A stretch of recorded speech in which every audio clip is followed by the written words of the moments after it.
देश में 25 जून 1975 को आपातकाल लागू कर दिया गया था। इस आपातकाल को 50 साल पूरे हो गए हैं। सरकार इस दिन को संविधान की हत्या दिवस के रूप में मना रही है। इस आपातकाल की सच्चाई को लोगों और स्कूल के बच्चों को बताने के लिए स्कूलों में संविधान की हत्या दिवस पर कार्यक्रम का आयोजन किया गया। मार्तंड स्कूल क्रमांक 1 में कार्यक्रम का आयोजन किया गया।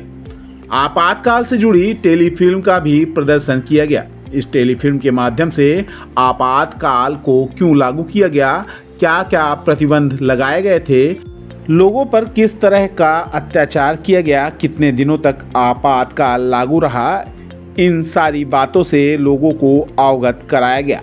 सरकार की मंशा आने वाली पीढ़ी और वर्तमान पीढ़ी को भी आपातकाल की जानकारी से परिचित कराना है।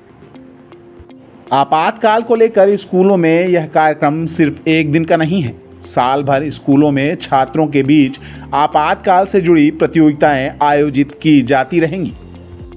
आपको बता दें कि आपातकाल देश के इतिहास का वह काला दौर था जब लोगों के बोलने तक की आज़ादी छीन ली गई थी। विरोध करने वालों और विपक्ष के नेताओं को जेल में डाल दिया गया था।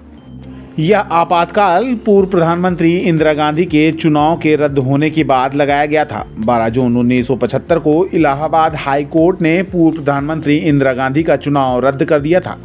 चुनाव में सरकारी मशीनरी का दुरुपयोग का दोषी ठहराया गया था। साथ ही 6 साल के लिए चुनाव लड़ने पर प्रतिबंध लगा दिया गया था। इस आदेश के बाद ही 25 जून 1975 की रात को आपातकाल की घोषणा कर दी गई थी। 21 महीने तक आपातकाल लागू रहा। सरकार आपातकाल के बारे में ही छात्रों को कार्यक्रम आयोजित कर बताने की कोशिश कर रही है। इसी के निर्देश सभी विद्यालयों को पहुंचा है। इसी के तहत कार्यक्रम का भी आयोजन मार्तंड स्कूल 1 में किया गया। कि आज ये लोकतंत्र हत्या दिवस, संविधान हत्या दिवस का आयोजन किया गया। इस बारे में एक शासन का एक पत्र आया कि सभी संस्थाओं में लोकतंत्र हत्या दिवस का आयोजन किया जाए। उसमें लोगों को आमंत्रित किया जाए, अधिकारियों को और नागरिकों को आमंत्रित किया जाए, शिक्षकों को, और जो पीढ़ी हमारी जो इस बारे में नहीं जानती उसको इसके बारे में अवगत कराया जाए कि कैसे 1975 में 25 जून को इमरजेंसी लागू करके संविधान को सस्पेंड कर दिया गया था। लोगों के मौलिक अधिकार छीन लिए गए थे। आज़ादी, प्रेस की आज़ादी, बोलने की आज़ादी, सब पर प्रतिबंध लगा दिया गया था। और जो विरोध प्रदर्शन कर रहे थे उन सबको जेल में डाल दिया गया था। और उनके साथ जो राजनीतिक बंदी थे उनको राजनीतिक बंदियों की तरह नहीं बल्कि एक अपराधी की तरह उनके साथ व्यवहार किया जाता था। जहाँ पर 10-20 लोगों के रहने की व्यवस्था थी, वहाँ पर ठूस कर 40-50 लोगों को जेल में रखा गया था। और लगभग 21 महीने तक ये दौर चला था और उसके बाद ये समाप्त हुआ था।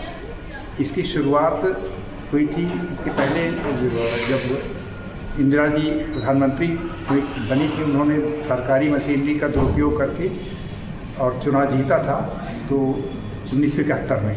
तो 1975 में high court, Allahabad high court ने उनके चुनाव को अवैध घोषित कर दिया था और उनको अपदस्थ कर दिया गया था।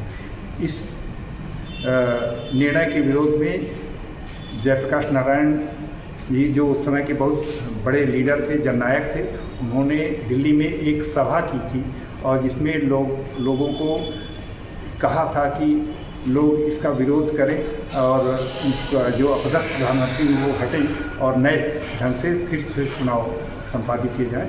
लेकिन इसी रात इंदिरा जी ने, जो उस समय तत्कालीन प्रधानमंत्री थी, उन्होंने अपना पद अपनी सत्ता खोने के डर से रात को 12 बजे इमरजेंसी लागू कर दी और जो उस समय राष्ट्रपति थे उनके माध्यम से इसकी घोषणा कर दी है। इस तरह से इमरजेंसी का ये काला दौर 21 महीने चला।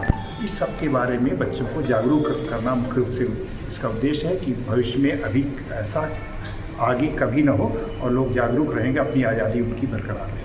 कब तक चलेगा कार्यक्रम? ये कार्यक्रम साल भर चलेंगे। इसमें विभिन्न तरह की प्रतियोगिताएं आयोजित की जाएंगी। जो समय समय पर शासन के निर्देश आएंगे उसके अनुसार विद्यालय में कार्यक्रम संपादित किए जाएंगे। क्या नाम है आपका? जयप्रकाश जायसवाल, प्राचार्य उत्कृष्ट विद्यालय मार्तंड क्रमांक 1 रीवा।